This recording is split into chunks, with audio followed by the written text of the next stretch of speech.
Hello बच्चों, चलते हैं आज फिर एक नए टॉपिक की तरफ ताकि आपका एग्जाम की तैयारी जो है वो जबरदस्त हो जाए। तो टॉपिक है हमारा आज का एसिड बेस एंड साल्ट। आप 7th क्लास में हैं, आपके थोड़ा ये लेवल कम है पर इसको अच्छे से समझिए क्योंकि ये 8th 9th 10th 11th 12th आगे कॉलेज लेवल तक भी आता है और बहुत ही इससे मतलब एक बहुत अच्छा टॉपिक है जिसको आप अगर एक बार समझ लेंगे तो इसके क्वेश्चन गलत हो ही नहीं सकते। बहुत आसानी से आपको समझ में आएगा कंसेप्ट, और ये ऐसा टॉपिक है जो आपकी रोजमर्रा की जिंदगी में भी जुड़ा रहेगा। उसके बहुत सारे सवालों के जवाब आपको इस टॉपिक के थ्रू मिलेंगे। तो यहाँ हम सबसे पहले चलते हैं, इस चीज से शुरू करते हैं कि एसिड कहाँ आपकी जिंदगी से जुड़ा हुआ है। तो मोस्टली जो खट्टी चीजें जो आप खाते हैं, नींबू, संतरा, ऑरेंज, मौसमी, आंवला वगैरह, दही, छाछ, ये सब जहां भी आप खट्टा टेस्ट करते हैं तो मान लीजिए कि उसमें कहीं ना कहीं एसिड मौजूद है। तो यही है कि curd, lemon juice, orange taste sour because क्या है उनमें है एसिड। अगला हम चलते हैं वर्ड एसिड। ये वर्ड एसिड आया कहां से? तो ये लैटिन वर्ड एसीर से, ACERE, एसीर से डेवलप हुआ है। और एसीर का मतलब होता है सौर, SOUR, सौर मीन्स खट्टा। तो खट्टे पदार्थ से ही जो है वो एसिड वर्ड डिराइव हुआ है। अब चलते हैं एसिड के अपोजिट दूसरी क्या चीज हमें देखने को मिलेगी। तो एसिड के अपोजिट हमें दूसरी चीज देखने को मिलती है बेस। बेस की पहचान क्या है? देखिए, बेस की पहचान यह है चखने पर जो बिटर टेस्ट दे, कड़वा लगे, खारा लगे। अगर आपको कई दवाइयां जो पीने पर या कुछ टेबलेट्स खारी कड़वी लगती हैं तो समझ जाइए कि उसमें कहीं ना कहीं बेस जुड़ा हुआ है। तो जो चीज चखने पर कड़वी लगे, बिटर लगे और छूने पर साबुन जैसी चिकनी लगे तो समझ जाइए वो बेस है। अगले पॉइंट हम चलते हैं, द नेचर ऑफ एसिड। ये जो खट्टेपन की प्रवृत्ति होती है, जो नेचर होता है, उसको हम विज्ञान की भाषा में कहते हैं एसिडिक नेचर। और जो बेस की नेचर होती है उसको हम बोलते हैं बेसिक नेचर। ये बार बार आपके आएगा कि इसकी नेचर एसिडिक होती है या उसकी नेचर बेसिक होती है। अगला हमारा पॉइंट है, मैं इन पॉइंट्स को चाहे आप क्वेश्चन बना लीजिए चाहे आप इनको पॉइंट्स बना लीजिए, लेकिन आपका जो लेसन है वो इजी होता जाएगा। इन्हीं पॉइंट्स को क्वेश्चन बना के भी पूछ सकते हैं कि जैसे the nature of acid is considered as, कि एसिड की नेचर को क्या कहा जाता है? तो एसिडिक कहा जाता है। अगला है, देखिए आप सबने सुन रखा होगा कॉमन भाषा में, हम साधारण भाषा में एसिड को तेजाब भी बोलते हैं। और आपने सुना होगा तेजाब से कई बार लोग घायल हो जाते हैं, चमड़ी जल जाती है, चीजें जल जाती हैं। तो हम जब लैब में और कई जगह पर इस तेजाब को या एसिड को काम में लेते हैं, बेस जो होता है वो भी कड़वा होता है और हमें नुकसान, हमारी त्वचा को नुकसान पहुंचा सकता है। तो ऐसी चीजों को हम पहचाने कैसे? क्या है, अगर हम ये सोचे कि हम चख के देख लेंगे खट्टा है तो एसिड से तो हमारी जीभ जल जाएगी। देखिए, फ्रूट एसिड जो होते हैं दूध, दही और में बहुत माइल्ड होते हैं, उनकी सांद्रता बहुत कम होती है, बहुत कम मात्रा होती है उसमें एसिड की, इसलिए वो हमें नुकसान नहीं पहुंचाते हैं। लेकिन ओरिजिनल एसिड तो इतना खतरनाक होता है, अगर पी लिया तो मर गए हम।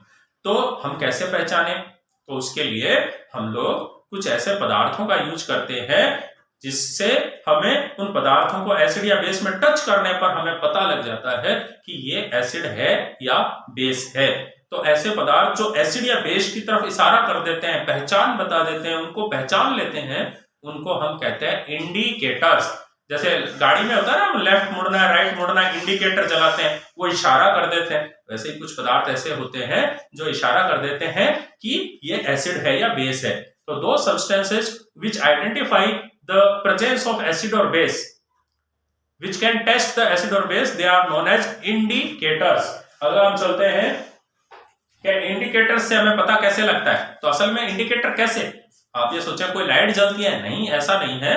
इंडिकेटर क्या होता है, उसमें कलर चेंज हो जाता है। जैसे मान लीजिए हम एक इंडिकेटर होता है लिटमस, उसकी नीले कलर की पट्टी आती है ना, कागज की पट्टी, नीला कलर का कागज होता है। मान लीजिए हमने किसी सॉल्यूशन में डाला और वो नीला कलर ऑटोमेटिकली रेड में कन्वर्ट हो जाए, धीरे धीरे वो नीला जो कलर था, हम मान लो लिक्विड में डाला और उसको बाहर निकाला तो रेड मिले, कलर हुआ ना चेंज, तो वो एसिड को बताता है।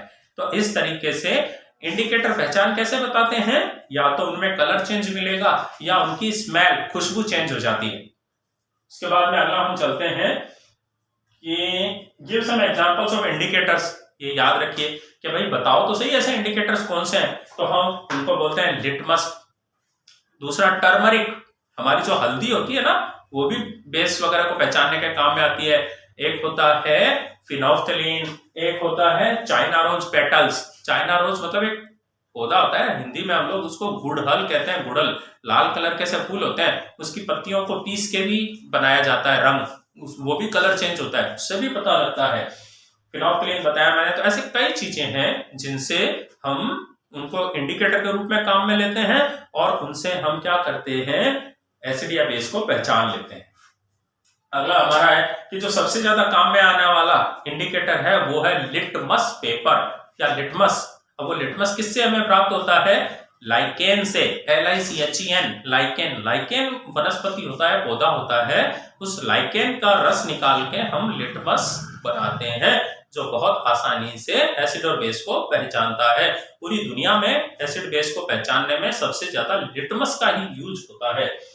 उससे अगला हम चलते हैं कि जैसे लिटमस कैसे पहचानता है। तो देखिए लिटमस की दो कलर की पट्टियां आती हैं, या लिक्विड ले लो या पट्टी ले लो, ज्यादातर हम कागज की पट्टी लेते हैं। एक होती है पर्पल से कलर की, एक होती है रेड कलर की।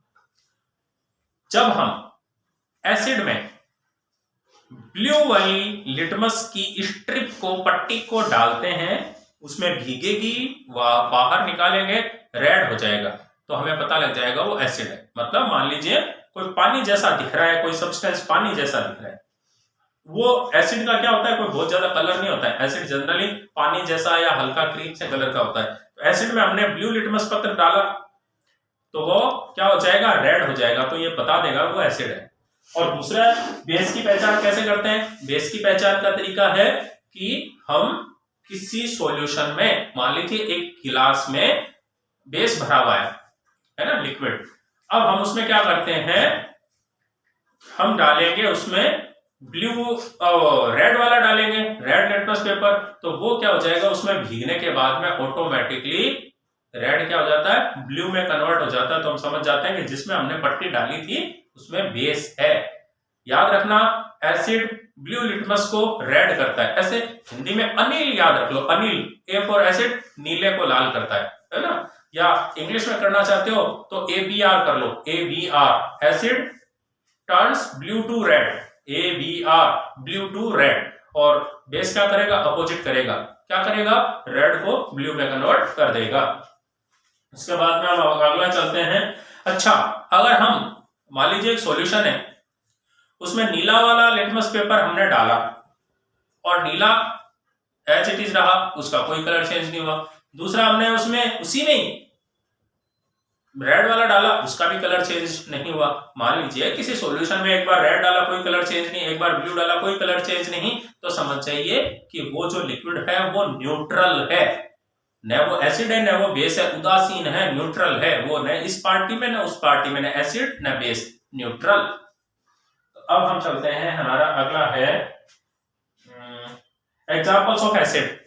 देखो एसिड कहाँ कहाँ मिलता है। तो मैंने पहले ही कहा था कि एसिड ऐसी चीज है जो रोजमर्रा की जिंदगी में हमारे जीवन से जुड़ी हुई है। कैसे, देखो एसिटिक एसिड कहाँ मिलता है, विनेगर में। अब आप कहेंगे विनेगर क्या होता है, तो मैं आपको बता दूं, ये अचार में, जैम में, सॉस में डालते हैं जिससे वो सड़ता नहीं है, काफी दिनों तक चलता रहता है। उसके बाद में फॉर्मिक एसिड कहाँ मिलता है, लाल चींटी खाई है कभी आपको, लाल चींटी, रेड एंट ने वैसा हो जाता है ना, सूजन सी आ जाती है, खुजली होती है, तो वो क्या होता है, उसमें फॉर्मिक एसिड होता है। ध्यान रखना, लाल चींटी के डंक में स्टिंग ऑफ रेड एंट है फॉर्मिक एसिड। अब उसके बाद में अगला चलते हैं, साइट्रिक एसिड किस में मिलता है।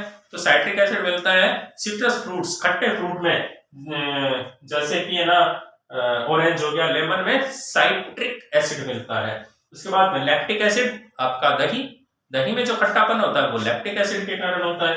फिर हम चलते हैं, पालक में भी हल्का एसिड होता है, उसको ऑक्सैलिक एसिड बोलते हैं। और आंवला में जो एसिड होता है, आंवला आप सबने खाया होगा, गांव में खूब खाते हो आप लोग आंवला, तो वो उसमें एस्कॉर्बिक एसिड होता है, एस्कॉर्बिक, ये विटामिन सी का रूप है, एस्कॉर्बिक एसिड। और उसके बाद हम चलते हैं, जैसे इमली है, अंगूर, खट्टे अंगूर होते हैं ना, और कच्चा आम, कैरी जिसको बोलते हैं, उसका जो खट्टापन होता है वो होता है टार्टरिक एसिड के कारण, टार्टरिक एसिड के कारण। तो इतनी बात आपको समझ में आई होगी। आप लोग इसका स्क्रीनशॉट ले लीजिए, उसके बाद में हम आगे का टॉपिक डिस्कस करेंगे। तो बच्चों आपने स्क्रीनशॉट ले लिया होगा, इसको लर्न करना है। वीडियो को ज्यादा लंबा नहीं करते हुए इसको एक बार पार्ट 1 करके रोक देते हैं। उससे अगला जो होगा हम पार्ट 2 में करेंगे। उम्मीद है आपको ये सब समझ में आया होगा। अगर कोई चीज नहीं समझ में आई है तो कमेंट बॉक्स में लिख दीजिए, या आप मुझे कॉल भी कर सकते हैं, मैं बिल्कुल आपको समझा दूंगा। तो वीडियो को लाइक करें, शेयर करें, सब्सक्राइब करें। Thank you.